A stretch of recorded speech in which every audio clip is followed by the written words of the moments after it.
Ponemos en el buscador de Google solicitud paro.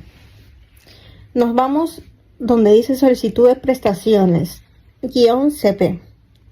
Entramos ahí y nos va a pedir que nos identifiquemos. En este caso, vamos a poner certificado digital. Te van a salir dos cuadrados, entonces ponemos en DNI y certificado electrónico.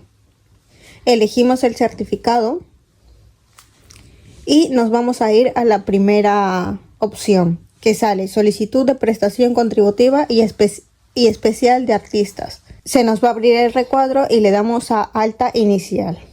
Como ya hemos elegido el certificado digital, los datos salen en automático. Eso sí, tenemos que comprobar que estén bien. También no olvidarse comprobar la cuenta bancaria, ya que es en esta donde nos pagarán. Una vez que hemos comprobado y esté todo bien, le damos a continuar. Te va a salir confirmación de la solicitud y unos checks verdes. Leemos las obligaciones y compromisos y la protección de datos y le damos a firmar.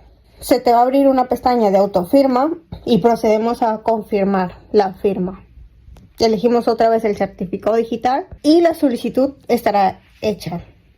Te saldrá un recuadro donde dice solicitud única, donde pone impreso y resguardo. Descargamos ambos PDFs y lo guardamos.